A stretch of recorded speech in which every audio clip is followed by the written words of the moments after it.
Welcome to Stadium Bets, everybody. On Stadium, we are the weekend betting show and podcast on Stadium. We got Colby, the wavy guy. We got Nate. I'm Ben, and Monty running the sticks. Boys, we had a fun and profitable weekend. We went 3-0 on best bets, other conference we games, don't know ball. 49ers, Eagles. But we don't know ball. Yeah, the haters are really upset today, boys. Yeah, I think we're waiting for a week where it kind of all came together. I know there's been some trials and tribulations this season, but it was nice to end college football conference championship weekend on the right foot, especially because not really much to talk about in terms of college this week. And then the next few weeks where we'll just kind of be nitpicking some bowl games before some of the real important games happen in about 4 weeks. Yeah. So it was nice to do that and kind of end the college season strong, because even though there's some more important games, last week kind of felt like the end of it. Yeah, it was good. Felt good. You feel good? You feel It's not the Ducks. like a winner? Thanks, Bo. Well, that was on the show. That was a the social article? only. Now, fantasy well, terms. we gave it out. We gave it out accounts. We might have to delete the social post. 'Cause we went 0 for 3 in the social post, but we don't talk about the social post. We just talk about what happened on the show and the podcast. You can get our podcast wherever you find your podcast. Got the set decorated for Christmas. We're ready to go. We got NFL bets. We got some look-ahead discussions for college football. And then, of course, we have best bets and our underdogs of the week. But, boys, let's start with the NFL. National Football League. We have 2 games that we wanted to highlight this weekend, and we'll start out first with the afternoon game on Sunday. Bills at the Chiefs. Chiefs are -1.5 as of this recording on Wednesday. 48.5 is the total, although it's still kind of creeping upwards towards 49. Nate, we'll start with you. What are you looking at in this game? Money line is +105 for the Bills. Yeah, let's just take Bills money line. The spot All right. sets up really well for Buffalo here off the bye. They're 6-6. They need all these games. This is a big game for them, especially in Kansas City, a place where they've had a little bit of regular season success in the past. I know the playoffs haven't gone so well when they've gone to Arrowhead, but this just isn't really the same Chiefs team where I trust them. It used to be kind of like you can take Patrick Mahomes in a situation like this under a field goal at home. You do it, but right now, don't really love where the Chiefs are right now, and frankly, Bills need this game off a bye. I think we get their home run effort here. Yeah, I'm going to go under in the game. I don't hate the Bills angle for this game. They've looked like they're kind of starting to figure things out after firing their offensive coordinator. They're starting to run the ball more. That's why I like the under, 48.5. The Bills have suddenly become a more run-heavier team than we've seen them in the past. They're 12th in rushing attempts per game on average throughout the season, but over their last 3 games, they're averaging 7 more rushes a game. They're 3rd in the league in rush attempts per game over their last 3 games. This is a team that's starting to run the ball more, which means more running clock. So I think we're going to see the clock run a little bit more. They're going to try to play a bit more conservative. They don't want Josh Allen to fall into his interception funk that we've seen him fall into over the past couple weeks. And Kansas City, on their defensive side, they're a good defensive team. So I think despite some of the games that we've seen these past 2 teams play, it's going to go under 48.5, a little bit lower scoring. Chiefs offense has struggled at times here and there. I think we see maybe mid-40s in a game like this, Colby. We're taking the Bills money line. You both love the Bills. Patrick Mahomes and the Chiefs are a team that I don't like betting against ever, but this isn't your little brother's Chiefs anymore. The offense isn't that great. It's Patrick Mahomes, but they have no wide receivers. This is a great spot for the Chiefs to get right after a gross loss to the Packers, but the Bills are a wild, caged animal. They're desperate, and they need to be on the up trajectory and improve and be better. And I don't think that the Chiefs can handle or go up toe-to-toe with the Bills' offense, even if Allen's throwing a pick, maybe 2. They're that good. Give me the Bills. Let me ask, you guys are not worried about Chiefs after a loss? We know how good Andy Reid is. No, I agree. I'm saying No. this is a great spot for the Chiefs, but I do not care. This isn't your little brother's Chiefs. So you're not worried. This isn't your Okay. little brother's Chiefs. Different team. Different team. This is your father's Chiefs. Oh. So yeah, some of the look-aheads for Alex this game Smith. were Chiefs -3. And because the Chiefs lose, I think people know the situation with the Bills. Off the bye needing this game, it's come down. I mean, right before we started recording, it went from 2.5 to 1.5. So I am a little bit worried about the price on this game, but just situationally, it has to be Buffalo. All right, let's move on to our second game that we're highlighting of the weekend. Sunday Night Football. Eagles at the Cowboys, a rematch from November 5th when the Cowboys played at the Eagles. Eagles won that game by 5. In this game, Cowboys -3. Totals at 52. Money line, you can get the Eagles at +145 if you so choose. Colby, we'll start with you. Yes, we're taking a Big team NFC East I battle. don't think I've ever taken betting wise. We're taking Really? Dallas Cowboys because you can't trust them ever. But I'm going to trust Them them this boys. week. We're going to take the Cowboys because the Eagles defense They continuously get exposed every single week. They are allowing 432 yards per game in the last 3 games. That's the Chiefs, the Bills, and the 49ers. They're getting torched. Cowboys. Yeah, the Cowboys offense playing really well right now, and with the way they're playing, it's a really tough spot for Philly. Colby just mentioned the teams they just played, but now you're traveling for this game against a team that you won against earlier this year, but Dallas was the better team that day in Philadelphia. Anyone who watched the game would know that. And then Dallas has extra time of rest or prepared. They played Thursday on Thanksgiving. They played last Thursday, and now they have 10 days to prepare for this game. So situationally, it sets up so well for Dallas and not well at all for Philly while they're going through this brutal stretch of games. And then next week, Philly plays at Seattle. So not saying Seattle's a great team, but just having that trip to the Pacific Northwest after all these big games against the Chiefs, against the Bills, against the 49ers, and now the Cowboys is kind of a disaster right now for Philadelphia, who aren't really playing good football right now. So going to continue to fade Philadelphia in this one. I'm on the opposite side. And for that very reason, they've been through the gauntlet schedule-wise, and they've come out 3-1. I think going through that gauntlet of a schedule, iron sharpens iron. They're going to be sharp. Eagles +3. Come on, I think Ben. they come into this game. People are down on the 3-1, Eagles. but could be 0-4. You have David Carr. They could be 0-4, but they're 3-1. They find ways to win. I don't know if they're going to win this game. I really don't. The Cowboys have been playing really well, as you guys have said. I think, though, they are good enough to cover 3, and there's some 3.5s out there Jerry World? coming down a little bit. I think the Eagles are good enough to do this. Again, iron sharpens iron. They've played some of the best teams in the NFL. They're coming into this game. They've already beat the Cowboys. I know they didn't look great against them November 5th. Are we doing questions again? Is this an open mic opportunity? Hi. Colby Marchio's stadium bets. Oh, boy. Wouldn't you be worried that the Eagles would be gassed after all that? No, I won't. I think they are. Question. Okay. In the back. Yeah, go ahead. In the back. Yeah, go ahead. Hi, Yeah, Michael sure. Montgomery. I don't think this is how this works. Batters-box.com. Are you sure you're not worried? I'm pretty sure. I like the Eagles +3.5. Isn't my strongest opinion bet of the weekend? No. But I think the Eagles are good enough to cover this number. I really do. I think you have people like David Carr coming out and saying Marcus Mariota is better than Jalen Hurts. You don't think he's heard the noise? You don't think he's going to come into this game against a rival? Jalen Hurts Rat lover. But You are. But that take's just terrible. We won't even acknowledge that. It's a bad take. I will say something interesting with this game. Back when they played a month ago or so, the total was only 46.5. And now we're out to 52. And I would not bet under just because Dallas's offense has been so good at home. Close. They love turf. And we saw last week Geno Smith, who was struggling all season, really kind of exposed the Cowboys secondary. So I think there is a path for the Eagles to get points in this game. But now the total is 52. And 52 into the 2023 NFL, pardon me, is so many points, especially when you look at Sunday's board and you see a pair of games lined at 30. There's more than a pair. There's more than a pair. It's disgusting. There's a lot of low-scoring games. There's like 30, and then there's some 33s like the 44s is everywhere. And yeah. And just wait till late December when the weather gets really bad, what we're going to see. Well, Jerry World's domed up. Eagles are going to be ready. I like the Eagles +3.5. We'll have to see. We'll have to see how that goes. We got more coming up, though. We got college football discussions. We're talking Rose Bowl. We're talking Sugar Bowl.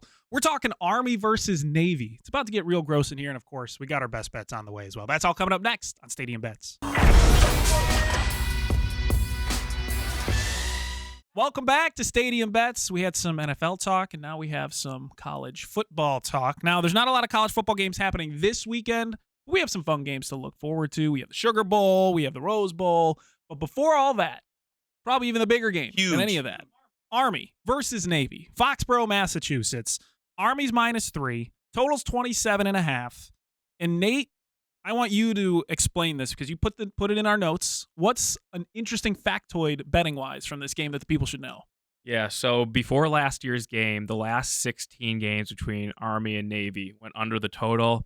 And last year's total went over the closing number of 32, but the game was 10-10 after regulation, and it went into double overtime. Both teams did score touchdowns. Both teams got 7 in the first overtime, and that's when it went over the total. But basically, this game has been an absolute, underfest, and it makes sense why. You have two teams that play the same offense, where it's run heavy, triple option, and I think the key is here. Could be man 3 ball. yards and a cloud of dust. He is. So some teams might have trouble preparing for the triple option, but not these two defenses because they see it every single day in practice. So that's why we've seen it. I was looking at the history of this this rivalry and the odds in terms of it, and there was one year, 2007, I believe it was, where the total was 64. So we've come a long way Wow. from Things were easy some of back these then. totals. Cut in half. Yeah, I wish I was betting in 2007 when the market was that inefficient. But there's been a lot of unders in this game, as I mentioned. The totals keep getting set lower. I mean, even a few years ago, they were in the 40s. Last few years in the 30s, still going under. Last year went over because the game went to overtime. But yeah, I 27 think and a now half. 27 and a half, that's probably as Wow. low as you're ever going to see. I mean, maybe that's the same total. That's probably the same total of Iowa, I was Rutgers. gonna say, are we or- talking Iowa? Yeah, I would say there's no Iowa bet of the week, yeah, but we there's no have Iowa to bet. talk about a game. Monty's over here like under, with a disgustingly under. low total. So I think the question is, guys, are you still Over? going under, or you're going to go contrarian and go over? So we're going over. I'm or going we going under. under. Yeah, we're going under. We have to. Have to. It's the spirit of the game. Who bets the Who would bet the over? over in the Army Navy Who game? would bet the Losers. I'm sorry. Please. Losers bet the over. If you bet the over, please let us Imagine know me- so we can make fun of you on Imagine Twitter. meeting somebody last year going, "Oh, I bet the over." Get out of my face. This is the only game you're like, yes, They won unders. though, so They did win. He's but not at fun. what He's not a cost? fun guy. At what cost? I definitely had the under, and So I edgy and cool. Under. I had the under. I figured, one team scores a touchdown in overtime, the other team will get a stop, but no. Yeah, well, hopefully hopefully you don't score such few points that it goes in overtime again. But 27 and a half is a low total. Last game I like played the at under. Gillette was 6-0. So Yeah, what's the weather? Is the weather supposed to be meh, cold, chilly, rainy, windy? I know it's going to be cold and windy It's usually pretty weather windy around there. the Northeast. So if you're NFL betting, make sure to check your forecast. I like it. All right, let's go to the Rose Bowl for a quick sec, boys, because we're not going to make our bets for the Rose Bowl just yet. You wait for injuries and opt-outs, which there's probably not going to be opt-outs for this game, but you're just waiting for news from the game. So we'll make our bets for later on in the next couple weeks. Maybe someone will Shut up, opt out.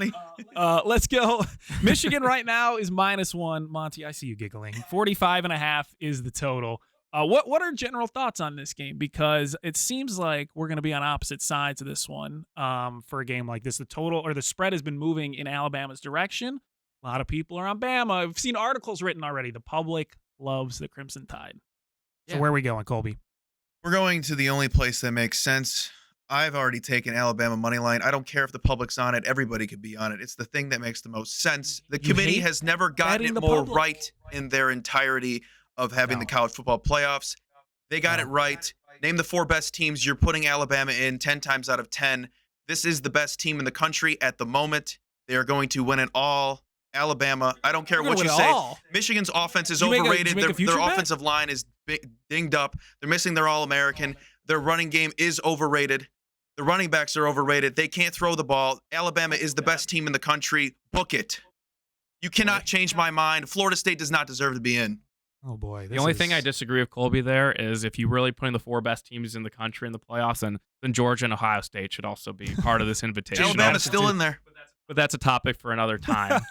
I'm going to be on I- the opposite side, right? I think you're on Bama.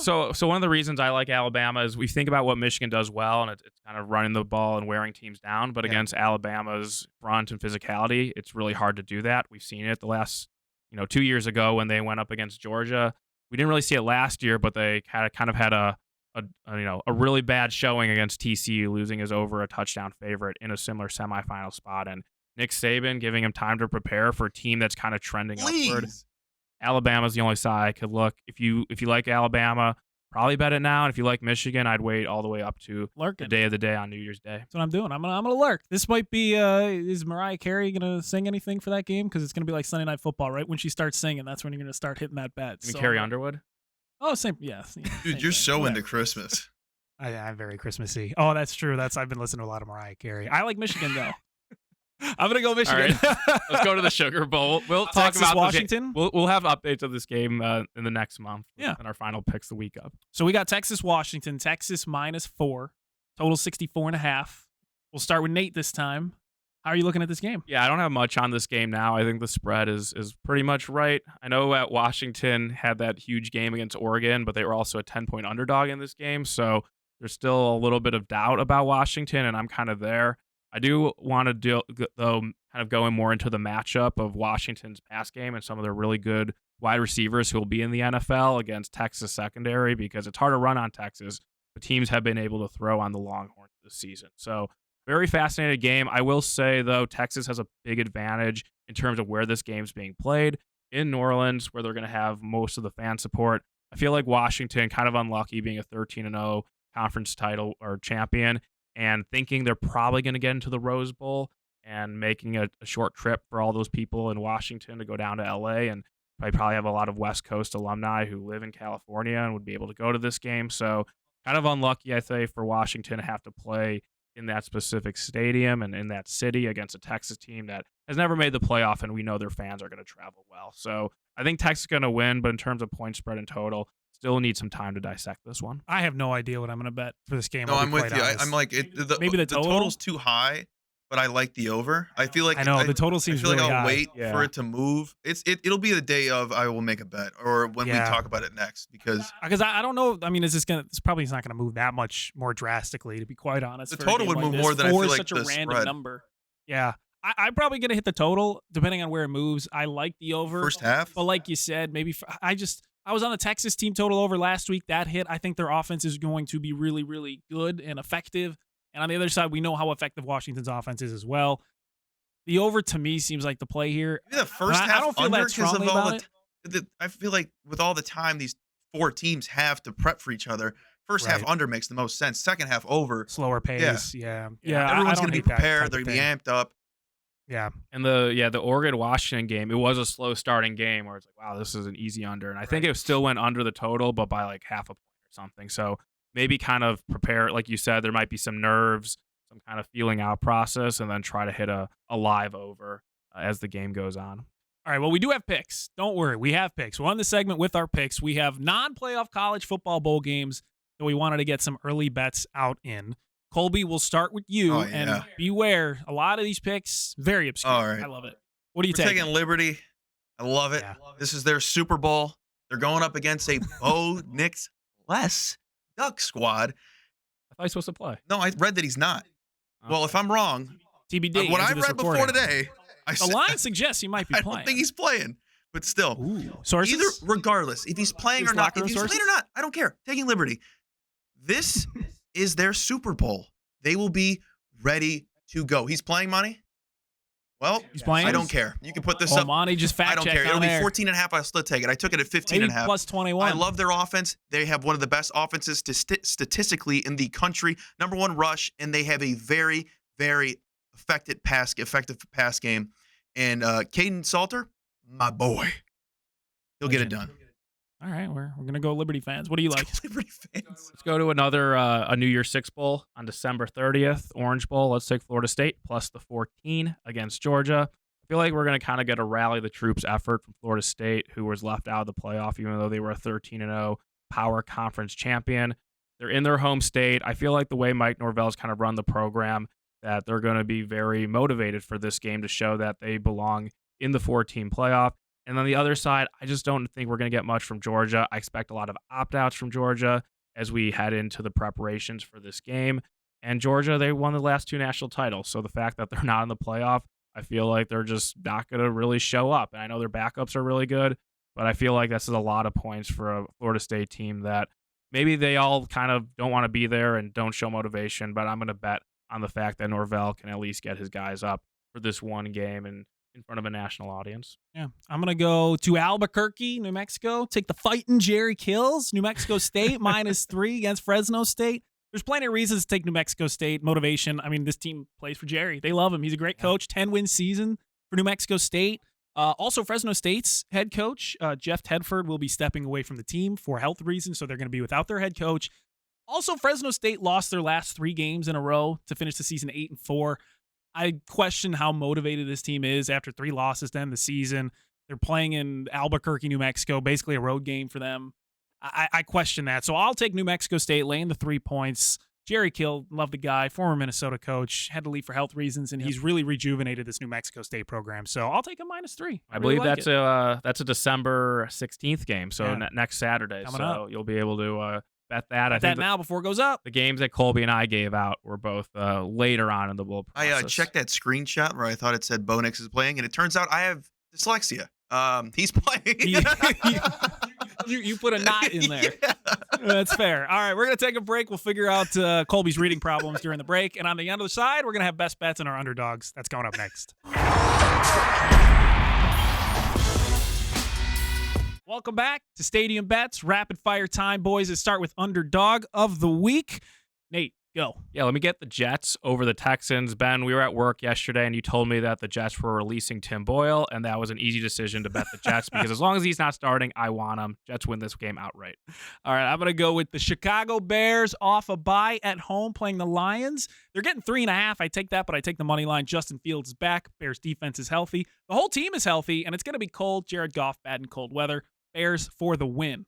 Be the Broncos money line against the Chargers. They're one of the most improved teams this year, going up against the most unserious team in the league. Broncos as dog. Give them to me. All right, best bet. Oh, Nate. Wow. Texans -5.5. The Jets haven't scored 14 points in 6 straight games. I don't care who the quarterback is. I will allow this young, great quarterback, CJ Stroud, to make rookie mistakes all game long, and they will still cover. Give me Texans. Ooh. And we'll be nice to you. We'll give it to you at -4.5. Oh, thank you. On the Houston, Texas. We're nice guys. I'm going to go Cincinnati Bengals +1. I know that the Bengals was a team that I had pretty lowly rated with Jake Browning as their starting quarterback, but he looked really good on Monday night against the Jaguars, so I don't think the drop-off between him and Burrow is as big as we thought. And I'm also been looking for opportunities to fade the Colts. They've had a lot of wins lately, but against bad teams. Not saying the Bengals are a good team, but the Bengals probably believe they have a shot at the playoffs. So give me the Bengals +1. I'm going to go with the Rams +7. I would have loved 7.5. Hopefully it gets there by Sunday. Do not take it under 7, but if I get the Rams +7, I'll take it. This is a team since their bye week 3 weeks ago has played so much better than they were beginning of the year. They're giving up fewer sacks. They're averaging 30 points per game, which puts them 4th in the NFL in points per game over their last 3. Stafford is playing a lot better, and typically the Rams have been playing up or down to their competition. So if they're going on the road, playing a good Ravens team, I think they're going to show up. Maybe they won't win, but they'll make it at least close enough, boys. Good job. I think we all hate each other's best bets, which is I disagree with both of yours, so best of luck. That's good. So best of luck to everyone. Maybe we're going to have another 3-0 week. You can find the podcast anywhere you get your podcasts. Good luck this weekend.